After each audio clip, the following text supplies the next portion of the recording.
नमस्कार दोस्तों, हिंदी भाषा यूट्यूब चैनल पर आपका स्वागत है।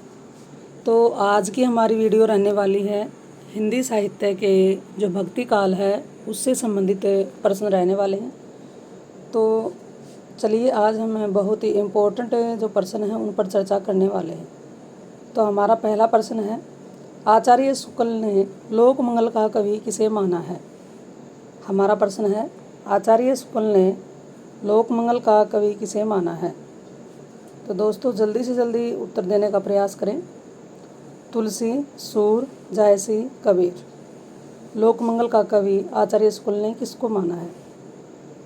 दोस्तों आपने आंसर दिया ऑप्शन ए, जो कि बिल्कुल सही है। तुलसीदास को माना गया है लोक मंगल का कवि। और किसने माना है? आचार्य शुक्ल ने। अगले क्वेश्चन की ओर बढ़ते हैं। हिंदी का जातीय कवि माना गया है। बहुत ही इम्पोर्टेंट प्रश्न है, ये पेपर में आ जाते हैं। हिंदी का जातीय कवि किसे माना गया है, ये बताना है। तो ऑप्शन है कबीर, तुलसी को, सूर को, जायसी को। दोस्तों आपने आंसर बहुत ही जल्दी से दिया है और बहुत ही अच्छा प्रयास किया है। ऑप्शन बी, तुलसीदास को ही जातीय कवि के नाम से जाना जाता है। अगले प्रश्न की ओर बढ़ते हैं। अवधि का निजी छंद है बरवे, कवित, रोला, छप्पे। बरवे, कवित, रोला, छप्पे, ये बताना है अवधि का निजी छंद कौन सा है। तो दोस्तों जल्दी से जल्दी इसका उत्तर देने का प्रयास करें। और इसमें आपने आंसर दिया है बरवे, जो कि बिल्कुल सही है। अगले प्रश्न पर चलते हैं। अवधि भाषा के सर्वाधिक लोकप्रिय महाकाव्य का नाम क्या है? अवधि भाषा के सर्वाधिक लोकप्रिय महाकाव्य का क्या नाम है? पद्मावत, मधुमालती, रामचरितमानस, कामायनी।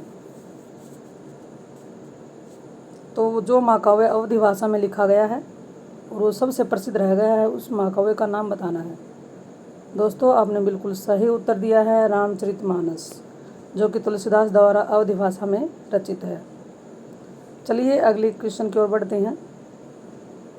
तुलसीदास ने भ्रमर गीत परंपरा के अंतर्गत भ्रमर गीत की रचना की है, जो कि संकलित है किसमें है भाई? ये जानकी मंगल में, कृष्ण गीतावली में, गीतावली में, कवितावली में। तुलसीदास ने भ्रमर गीत परंपरा के अंतर्गत भ्रमर गीत की रचना की है, जो कि संकलित है किसमें है? जानकी मंगल, कृष्ण गीतावली, गीतावली, कवितावली। तो दोस्तों आपने बहुत ही अच्छा आंसर इसका दिया है बी, कृष्ण गीतावली में भ्रमर गीत की रचना तुलसीदास ने कृष्ण गीतावली में भ्रमर गीत की रचना की है। अगला है, तुलसीदास द्वारा शारीरिक पीड़ा से मुक्ति हेतु लिखा गया ग्रंथ है। ग्रंथ का नाम ऑप्शन सुनिए। रामलला नछऊ, बरवे रामायण, हनुमान बाहुक, विनय पत्रिका। तुलसीदास द्वारा शारीरिक पीड़ा से मुक्ति हेतु लिखा गया ग्रंथ कौन सा है? तो दोस्तों आप जल्दी से इसका आंसर देने का प्रयास करें। और आपका आंसर आ रहा है ऑप्शन सी, जो कि बिल्कुल सही है, हनुमान बाहुक।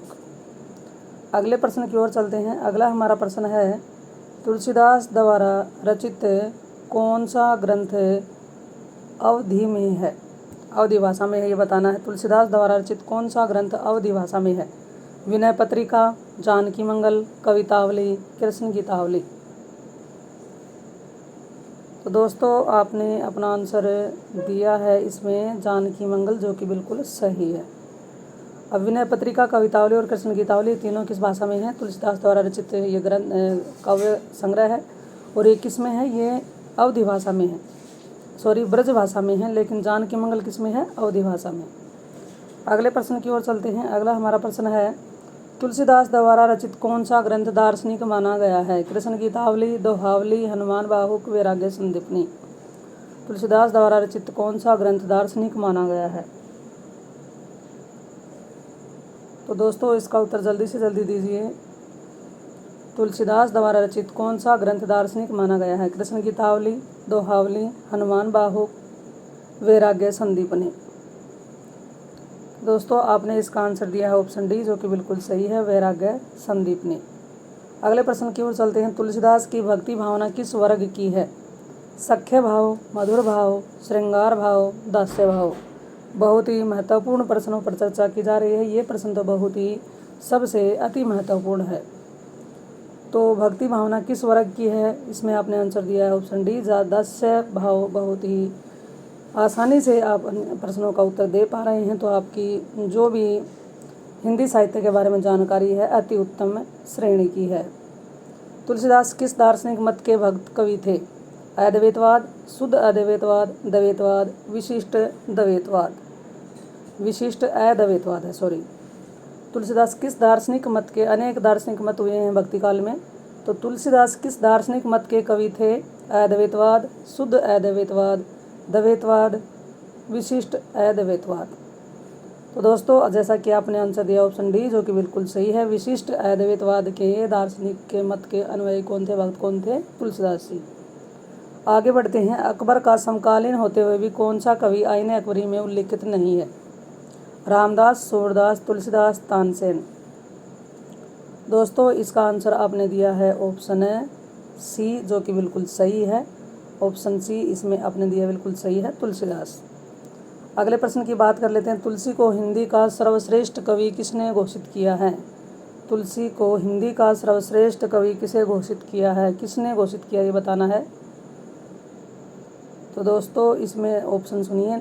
आचार्य प्रसाद, आचार्य रामचंद्र शुक्ल, डॉक्टर हजारी प्रसाद द्विवेदी, पंडित महावीर प्रसाद द्विवेदी, डॉक्टर रामविलास शर्मा। तो अपना उत्तर जल्दी से देने का प्रयास करें। आपका उत्तर आ रहा है ऑप्शन ए, जो कि बिल्कुल सही है। आचार्य रामचंद्र शुक्ल ने हिंदी का सर्वश्रेष्ठ कवि तुलसीदास को घोषित किया गया था। अगले प्रश्न की ओर बढ़ते हैं। तुलसीदास द्वारा रचित खंड काव्य बताइए कौन सा है? गीतावली और कवितावली, जानकी मंगल और पार्वती मंगल, विनय पत्रिका और वैराग्य संदीपनी, बरवे रामायण और रामचरित मानस। तो तुलसीदास द्वारा रचित खंड काव्य का नाम बताना है। दोस्तों इसका उत्तर बी है, तो आपका बिल्कुल सही है। इसका आंसर बी है, ऑप्शन बी। अगले प्रश्न की बात कर लेते हैं। राम भक्ति मार्ग में दाम्पत्य मूलक उपासना को छोड़कर चलने वाली श्रृंगारी भावना के प्रवर्तक कौन थे? पहले क्वेश्चन को ध्यान से सुने। राम भक्ति मार्ग में दाम्पत्य मूलक उपासना को लेकर चलने वाली श्रृंगारी भावना के प्रवर्तक कौन थे? दोस्तों ऑप्शन सुनिए। प्रियादास, नाभादास, अगरदास, केशवदास। तो दोस्तों इसमें आपने आंसर दिया है प्रियादास, जो कि बिल्कुल सही है। चलिए अगले प्रश्न की बात कर लेते हैं। राम भक्ति में तत्व सुखी शाखा के प्रवर्तक कौन है? ये एक शाखा थी, दो शाखाएं थी, तत्व सुखी और सव सुखी। तो राम भक्ति में तत्व सुखी शाखा के प्रवर्तक किसको माना गया है? रामचरण दास, जीवाराम जी, रघुराज सिंह, युगलानंद शरण। तो दोस्तों आपने इसका आंसर दिया है ऑप्शन बी, जो कि बिल्कुल सही है। जीवाराम जी को क्या माना गया है? तत्सुखी शाखा के प्रवर्तक माना गया है भक्ति काल में, राम भक्ति शाखा में। अगला प्रश्न है। राम भक्ति में सवसुखी शाखा के प्रवर्तक कौन है? सवसुखी के प्रवर्तक का नाम बताना। अगरदास, बालानंद, रामचरण दास, रामप्रिया शरण, ये बताना है। सवसुखी के बताना है कौन है। तो दोस्तों इसका आंसर होगा ऑप्शन सी, रामचरण दास। अगले प्रश्न की बात कर लेते हैं। अगला हमारा प्रश्न है। किस ग्रंथ में पुष्टि मार्ग की विशद व्याख्या की गई है? विस्तृत व्याख्या, विशद क्या होती है? विस्तृत। अणुभाष्य, महाभाष्य, श्रृंगार भाष्य, अष्टाध्यायी। तो दोस्तों इसमें आपने उत्तर दिया है ऑप्शन ए, जो कि बिल्कुल सही है, अणुभाष्य। सॉरी दोस्तों, इसका आंसर अणुभाष्य नहीं होगा, इसका आंसर होगा महाभाष्य। चलिए नेक्स्ट प्रश्न पर चलते हैं। सगुण भक्ति आंदोलन की काव्यात्मक अभिव्यक्ति का सर्वप्रथम प्रयास हुआ है। सगुण भक्ति आंदोलन की काव्यात्मक अभिव्यक्ति का सर्वप्रथम प्रयास हुआ है, बताना है किसमें हुआ है? राम भक्ति काव्य में, कृष्ण भक्ति काव्य में, शिव भक्ति काव्य में, और अगला हमारा क्या ऑप्शन है? शक्ति भक्ति काव्य में। राम भक्ति, कृष्ण भक्ति, शिव भक्ति और शक्ति भक्ति, चार ऑप्शन में से आपको बताना है कि सगुण भक्ति आंदोलन की काव्यात्मक अभिव्यक्ति का सर्वप्रथम प्रयास कहाँ हुआ है। दोस्तों इसमें आपने आंसर बिल्कुल सही दिया है। कृष्ण भक्ति काव्य में सगुण भक्ति आंदोलन की काव्यात्मक अभिव्यक्ति का सबसे पहले प्रयास किया गया था। अगले प्रश्न पर चलते हैं। प्रश्न हमारा है। वल्लभ संप्रदाय के किसके लिए प्रसिद्ध है? वल्लभ संप्रदाय किसके लिए प्रसिद्ध है दोस्तों? तो कथा साहित्य, नीति साहित्य, नाट्य साहित्य, वार्ता साहित्य। तो दोस्तों बड़े ही इम्पोर्टेंट क्वेश्चन चल रहे हैं, तो ध्यान से इसका आंसर देने का प्रयास करें और अपनी तैयारी करते रहें। वल्लभ संप्रदाय किसके लिए प्रसिद्ध है? दोस्तों आपने बिल्कुल सही उत्तर दिया, वार्ता साहित्य के लिए प्रसिद्ध रहा है। अगले प्रश्न पर चलते हैं। भागवत पुराण के आधार पर पहला संप्रदाय कौन सा है जिसमें द्वैतवाद के सिद्धांत पर कृष्ण उपासना पर विशेष जोर दिया गया था? भागवत पुराण के आधार पर पहला संप्रदाय कौन सा है जिसमें द्वैतवाद के सिद्धांत पर कृष्ण उपासना पर विशेष जोर दिया गया था? ऑप्शन इसके हैं माधव संप्रदाय, गौड़ीय संप्रदाय, सखी संप्रदाय, निम्बार्क संप्रदाय।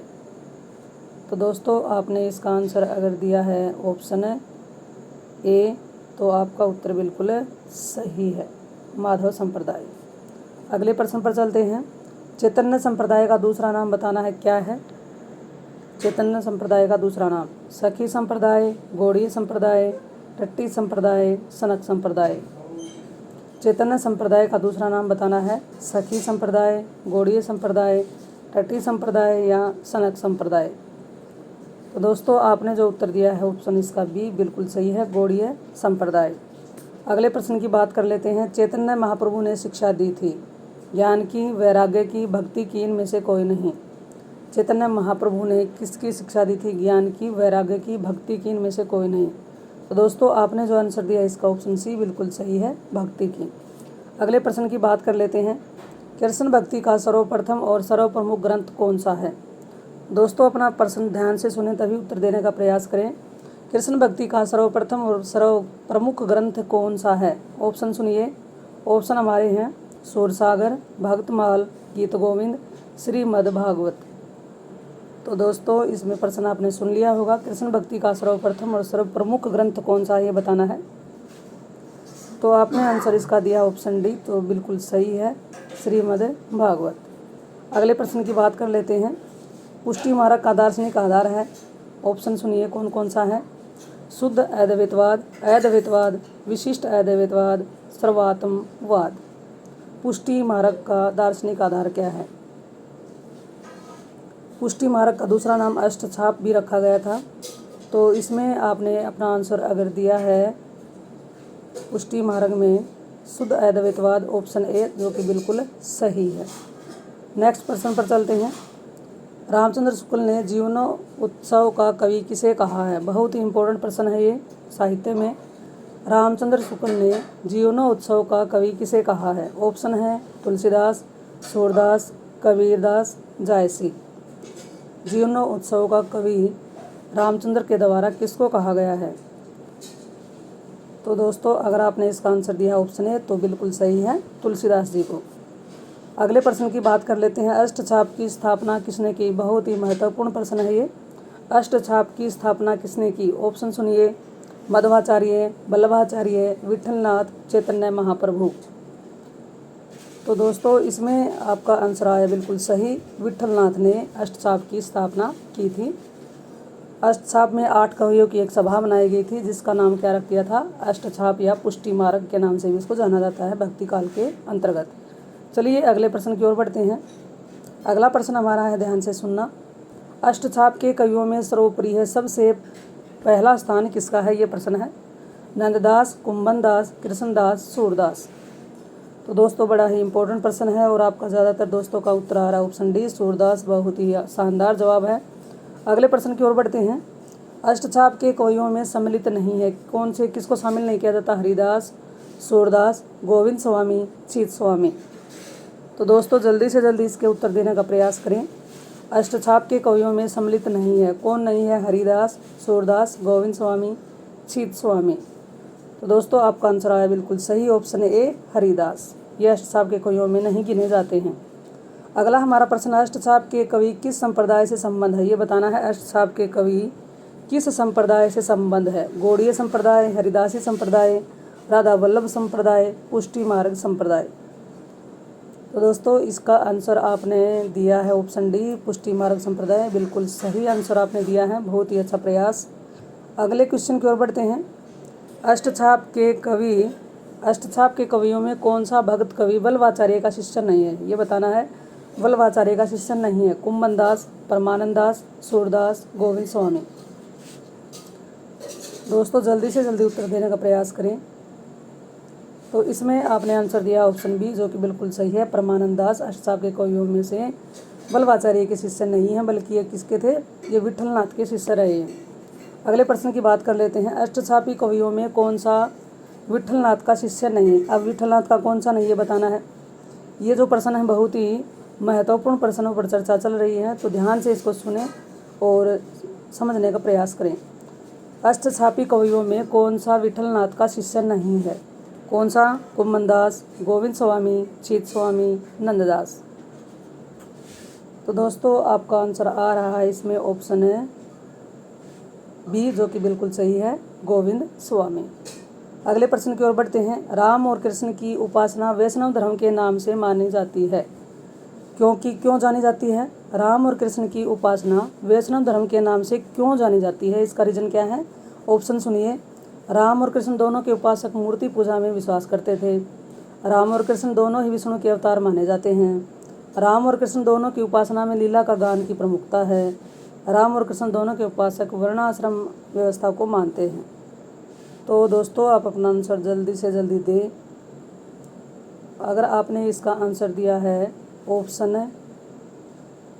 बी, तो बिल्कुल सही उत्तर आपका आया है। इसका उत्तर क्या है, ऑप्शन बी।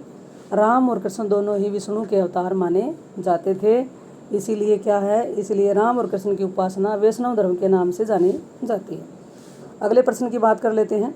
सूरसागर कौन सा, क्या है इनमें से। सूरसागर क्या है, प्रबंध काव्य है, खंड काव्य है, गीति काव्य है या मुक्तक काव्य है। तो दोस्तों आपने इसका जल्दी से उत्तर दिया है। आपने उत्तर दिया गीति काव्य, जो कि बिल्कुल सही है। चलिए अगले प्रश्न पर। सूरदास को पुष्टि मार्ग का जहाज किसने कहा है। बहुत ही इंपॉर्टेंट प्रश्न है।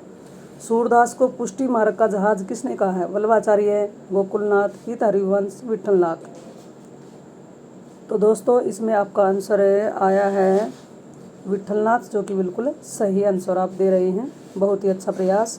सूरदास के सुप्रसिद्ध दृष्टकूट पदों का संग्रह है। सूरदास के सुप्रसिद्ध दृष्टकूट पदों का संग्रह किसमें है। सूरसागर, साहित्य लहरी, सूर रामायण, राधा रस केली।